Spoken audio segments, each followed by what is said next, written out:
This is Lee Forrester, TCS Honcho, time for another installment of Metal on Metal, TCS Talk. This is episode 9. We'll be looking at movement and issues related to movement. A little warning, this is probably one of the most complicated parts of the TCS, I think. It's something that even veterans have to come back and revisit every now and then. But, of course, movement is life. Very important to learn how to move your guys around, and that can give you a real edge if you're better at moving your units than your opponent. What are the things we're going to look at? We'll look at movement mode, how it affects movement, terrain and elevation briefly. We'll look at bottleneck features, roads and how they're used for movement, especially vehicle impulses and how your tanks can zip around a little more quickly. And then we'll look at carriers, which are units that carry other units. So some basics for movement in TCS: you must be in move mode to move. So this isn't like OCS where you have different ratings on your move mode or combat mode side. If you're in fire mode, you can't move, and if you're in move mode, you usually can't fire unless you're in assault combat. You cannot have conducted an SFA with that unit that turn. You cannot be suppressed or paralyzed either. The only kind of movement available to those units, if you're suppressed or paralyzed, is save yourself retreats. Tow-only units obviously need to be towed. You need a carrier to move those. There aren't a whole lot of those in newer games. Some of the older TCS games, you'll find that TO in their movement allowance. You cannot enter an enemy hex while you're moving unless you're assaulting or overrunning, which we will cover in another video. There are 3 different kinds of movement allowance in the TCS. There's foot movement, which is represented in newer TCS games by a white movement factor. There's tracked movement, such as tanks and half-tracks. It's represented by a yellow movement factor. And then there is wheeled movement, softer targets, jeeps, trucks, that sort of thing, and that is represented by a black movement factor in newer TCS games.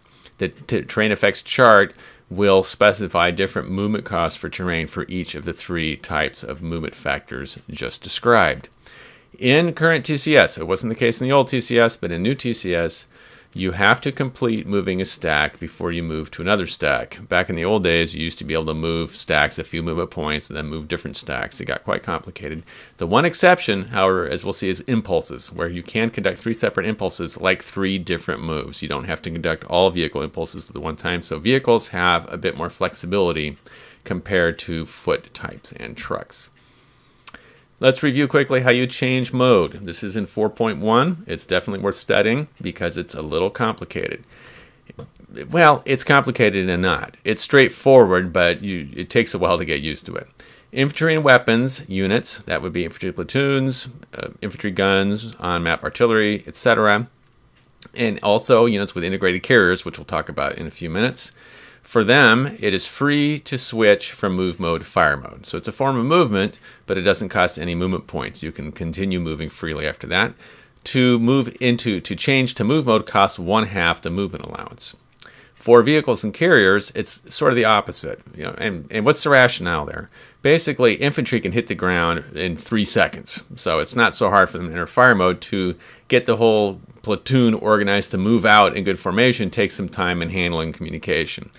Same with if you've got integrated carriers, it takes a while to get everything limbered up and organized, so that's why that takes a while. Vehicles are the opposite. For them to be in a hold down defensive position, start moving is pretty much a 5-second operation as long as the engines are going. Doesn't take too long, so it's free to go into move mode, but finding a hold down position or finding terrain to use in fire mode takes more organizing and searching around, and that costs these things 1/3 of movement allowance. So it's not 1/2, it's 1/3. Why is it that way? It's a little quicker, and because when we get to impulses later, there are 3 impulses in a turn, and changing to fire mode then costs 1 impulse for a vehicle unit. Carriers cannot use impulses, as we'll talk about in a minute. Contours on the map come in 2 varieties. One is the full contour, the solid line, and the other is the partial contour. Both of these are used for checking line of sight equally. However, you only pay an extra movement point when you're crossing a full contour. When do you cross? When the moving from hex dot to hex dot crosses the line, that's when you pay the movement price. Carriers and heavier weapons, not machine guns and mortars, cannot enter a hex containing 2 contours unless they're on a road.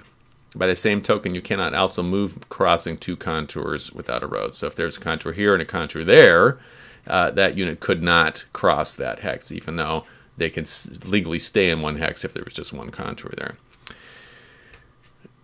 roads negate that penalty I just described, and they negate movement costs. They also negate the slope costs moving up and down.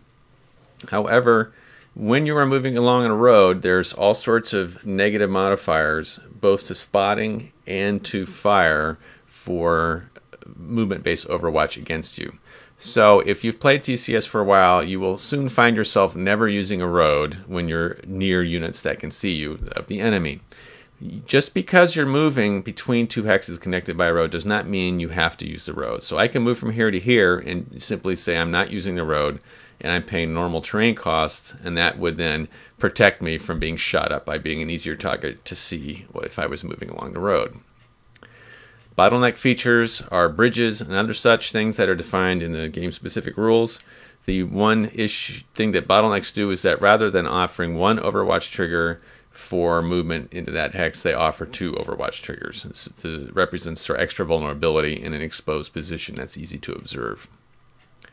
Now, I mentioned impulses already. What are those? Only vehicles can use these, not carriers.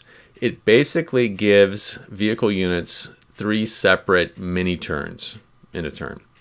And so I can move. So if I had this Sherman counter here, I can move it 1 impulse, and then I could stop moving with it and go move some of my other units around and then come back to that vehicle if I wanted to. It's not always a good idea to do that, but it's possible. In each mode, in each impulse, you can move, you can change to fire mode, or you can conduct a PFA. Now remember, it's free to change to move mode, so that's just part of movement. Point fire action, we covered already what those are. If you want, you can combine continuing impulses into one movement.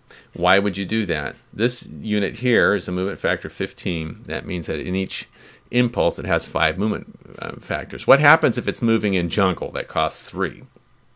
It's very awkward to do that. If I move 1 impulse for 3, then another impulse for 3, and another impulse for 3, I'd get 3 hexes. If I declare these continuous impulses, I can expend 3 impulses of movement at the same time. That's going to be 3, 6, 9, 12, 15, so I get to go 5 hexes. So that's why you have to do that. The important thing is that in each impulse you're in, you only offer your opponent 1 overwatch, movement-based overwatch trigger. Not per hex, but, well, it's the hex too, but it's not necessarily every hex. So if this Sherman is moving in open terrain that costs 1 movement point, for the first, say it moves 1 hex, and we'll do this in an example coming up, I haven't quite gotten there yet, that can offer the opponent overwatch trigger, but if the opponent takes it, there's that whole overwatch movement-based overwatch trigger sequence, then it gets to continue its impulse movement 4 more movement points, and no movement-based overwatch is allowed unless it moves adjacent to an enemy unit or something that automatically generates an overwatch trigger. So that's pretty slick how that works, and that's one reason why you want to use impulses with your vehicles to protect them when they're moving around. Carriers, there aren't a whole lot of those in current TCS games. There used to be a lot more. We've moved much more to integrated carriers where we're able to do that. How do these work? A carrier unit generally has 2 steps. You can see it's indicated here. And it's in the newer games has a white bar. It doesn't have that in the old games. And it can carry either A movement factor units, such as infantry or mortars or machine guns, or it can tow guns, like AT guns on a map artillery, tow-only types. It can't do both. If a step is eliminated, its capacity goes from 5 steps and 2 guns to 3 steps and 1 gun, if it's halfway through. In order to load a unit up, either loading or unloading is called mounting. It costs 3 movement points for the vehicle and 1 for the unit, and they have to be in move mode to do this. Infantry that's mounted can actually fire in these things. It rarely happens, but it's allowed. It rarely happens because it's almost never a good idea to charge into contact with the enemy with units mounted inside carriers. It's a sure way to get them destroyed. Why? Being mounted has a benefit and a negative for the units mounted. One is you ignore carry units for stacking, so that's kind of cool. So if you're under artillery fire, etc., you're not going to have a huge stacking problem. However, if a carrier loses a step, it loses half what's inside it rounded up. So if this unit here, this Brent thing, if it is carrying 3 units, say it's only got 1 step left and carrying 3 units, and it's destroyed, the carrier unit is destroyed as well. And if it if it flips over and can only carry 3 things now, the carried unit has to lose half of it as well, the sort of percentage that goes with it. So if it takes a step loss, that's 50% losses. If there's 4 steps being carried, then there's 2 steps that have to be damaged or eliminated inside the carried unit as well. So they're quite vulnerable when they're being carried around, and it's almost never a good idea to have units carried moving around the enemy that can spot and fire on you. So vehicles, this is a little messed up here, I just realized, can also carry, and this shouldn't say P2 and higher, it's basically P1 and P2 units, that is smaller tanks, can carry 1 step, that says right here, P1 or T2, or if it's a P3 defense or higher, a bigger tank, it can carry 2 steps. So larger tanks can carry more infantry, kind of makes sense. You can combine and stack. So this unit here has 2 steps. It's a 3 defense, so it could, in theory, carry 4 steps of infantry. If there's a 5 strength infantry platoon, it cannot do it. But if it were stacked with another vehicle too, another of its same ilk, together they could share and carry 8 altogether, which can include then an infantry platoon and a machine gun unit perhaps, or maybe a machine gun unit that's damaged and a full strength mortar. Tanks cannot tow. And the carried units have to remain in move mode while they're in move mode here. So if they go to fire mode, they have to jump off. Carried units defend normally, and if you're moving around in move mode, that can be a real problem. They're quite vulnerable. So again, this is fine for rear areas, but you have to be extremely careful moving near the enemy in this sort of situation. Integrated carriers are it's kind of what we use now for most artillery or other gun type units that actually had dedicated carriers, half tracks, or trucks. These have sort of a dual nature. If they're in move mode, you treat them as a carrier of the same type. So this is a black movement allowance. That means it's wheeled. That means this is a truck. That means this is a B0 target. So in move mode, when this is moving about or when it's sitting around, in move mode, you treat it as if it were a B0 target. Now, it's 1 step because this particular infantry guns are just 1 step. If it's in fire mode, then you treat it as a foot type target or just your regular B0 target, but you're not going to get the spotting bonuses because if it's in a truck, it's much easier to spot if you look at the spotting table. You decide when they're in move mode, when they enter move mode or when they remain in move mode, each turn you have to declare what type of movement are they using. That's declared. And it costs these guys, as I mentioned before, a half of their movement allowance to change to move mode. It doesn't cost them any to move in fire mode. And just like normal rules for save yourself retreats, even if they've got vehicles, they have to be in move mode unless they're a machine gun. They're going to be eliminated if they SYR when they're in fire mode. It doesn't matter if they got integrated carriers or not. Let's take a look at some examples here. I have thoughtfully set up our same situation we use in many of these tutorials on Orient Bassin, or however we say that. Here are Germans lurking about the perimeter threatening. Let's say it's the German movement phase or impulse phase, or they get to do their action phase, they get to do their stuff. These guys are all in fire mode, so how can I move them about? Well, these infantry units can change from fire mode to move mode at the cost of 1/2 their movement allowance. So a normal movement allowance is 6, that was 3. I have 3 more points. Each of these open terrain hexes costs 1. That would be 4. Yes, I crossed a contour. No, it's not a full contour. It's a partial contour, so I pay no extra movement for that. 5, 6. I would need to check with these guys to see if they're in spotting range. The normal spotting range is 3, but if they're dug in, it's going to be a little further, and they might be shooting at them. Let's just say they're not. At the end of movement, it's free. It costs nothing to move to fire mode, so I've expended all 6 movement allowance points, but I can still switch to fire mode because that's free. I could do the same thing with this fellow here. 4, 5, 6. Now, it's obviously my option to leave him in move mode, but during my opponent's turn, he'll be able to fire at these with a +2 column shift because he's in fire mode and move mode, so I'll probably just switch him back to fire mode. It's slower, but more secure. And this unit could do the same if I wanted. Let's see what else we have here. This is a gun. If we flip it over, we see, aha, it has an integrated carrier. So I can declare, when I move it to fire mode, move mode, am I using foot movement or am I using this vehicle movement? And since this is in yellow, this means that this is tracked. So he's going to be a B1 target when he's moving. Let's use the half tracks. That's what they're there for. Plus, if it were this other one, he'd only have 1 hex he can move if you're manhandling the guns. Now he's used half his movement allowance. He has 9 points left. These have to all be spent at once. There's no impulses, so every hex I move into, in theory, offers an overwatch trigger because it's not a vehicle using vehicle impulses. However, he's out of the line of sight there. 5, 6, 7, 8, 9. Likewise, if I wish, I can turn to flip to fire mode at the end of the movement at no extra movement point cost. But if he's trying to move a long distance, that's going to be half the speed, and he would just stay in movement mode. This counter is a vehicle. It's not a tank, but it's still a vehicle. It has a silhouette of a vehicle on it, and it does not have the white band of a carrier. This is actually, it's a half-track body chassis. I think they've got some sort of short 75mm gun in there, if I remember right. 2 steps. Let's say he wants to move. Flipping to move mode costs him how much, class?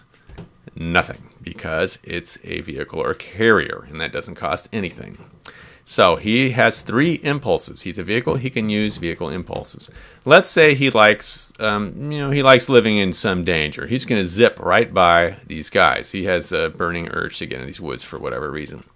1, if I look there, yes, it's a little below the contour. These guys can't see him, technically speaking. 2, these guys can, this AT gun particularly, the 6-pounder, can open up on him because this offers a movement-based overwatch trigger. However, he will be able to move a total of 6 movement points and offer only 1 overwatch trigger. So this, the British or Commonwealth player, it's Canadian, sorry, may want to hold off and see and say, okay, keep moving, and not take that overwatch trigger. 3, he's thinking, keep moving because there's not a whole lot far he can go. 4, he's like, okay, he might be going this way, take your shot. And this will conduct, start an overwatch trigger. There's nobody really to return overwatch, so it's fairly free. Let's just suppose it misses. That also offers this guy an overwatch trigger, but we took it with the gun. 5, 6. These hexes are free, even though this unit could shoot at him with some effect. The infantry can't because B1 target's immune to normal infantry fire. It has to be something that's got a range of 8 or higher. However, the Canadian player took his shot here, and he only gets 1 shot at his whole impulse. So that's impulse 1. Now we start with impulse 2. He can start moving. He can take an overwatch trigger at one of these hexes if it likes, and he would probably shoot at him here, although that would allow these guys to fire back, so maybe he would, maybe he wouldn't. 4, 5. Now, at this point, I've expended 5 movement points in my second impulse, and I can say, all right, I'm going to declare a continuous impulse, and I can then carry that movement point over, and that would be 6, 7. Or I can say enough there, and then in my third impulse, I'm going to take a third of the would cost the 1 whole impulse to change to fire mode, and I can do that. Now, that would be kind of a silly move because he can't really do anything there, but it's theoretically possible. Or he can continue here, 6, 7, 8, 9, 10.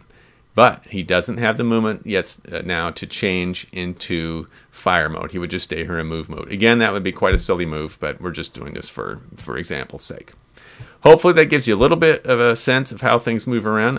One thing I forgot. I did want to cover carriers. I even set this up. So let's just, let's just say this guy did this, and we'll put him there. Threatening to cut off this whole formation to move here, or maybe move over to here and prevent these guys from retreating. And the Canadian player decides he wants to get this gun back over here. Can he do it? Well, the gun itself, if it flips to move mode, that's going to cost it half its movement points, and that's going to round up to costing it 2. It's got 1 movement point left, so boom, that's it. That's not gonna do it. Let's see if we can get him in the Brun carrier, if that would be better. They're starting stacked, so they can conduct their movement as a stack, even though they each expend movement points separately, so this can work. First of all, let's move them both to move mode. That costs him 2, and that will cost him nothing. Remember that vehicles and carriers pay nothing to enter move mode. Now let's mount these guys. That's any form of either climbing on or climbing off, or limbering or unlimbering. That's all called mounting in the Tactical Combat Series. And that costs the carried unit 1, and it just has enough movement points to do that. That was the last movement point, and that costs the carrier 3, so it now has 9 movement points left. And now, let's put this beneath here. I can expend 9 movement points. That would be 1. Roads at half. I'm just making that up. Maybe if it's full, whatever. 4, 5, 6, 7. Now, it could go to here, but unfortunately, we don't have enough movement allowance to unmount because the carried units would have to pay another one, and it doesn't have any left, so it can't get off. They have to stay here. So they're still mounted, and maybe he'll move to behind here or some such thing. So that's probably not going to work for us either.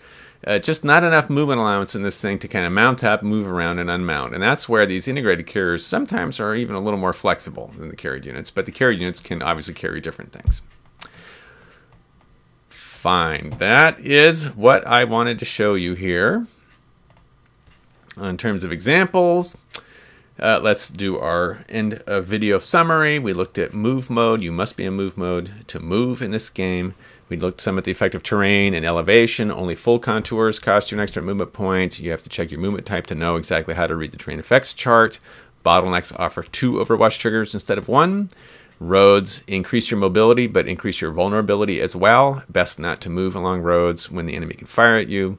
We talked about vehicle impulses, and there's a lot to learn in playing the TCS of how to use those well. I'll just drop that as a hint.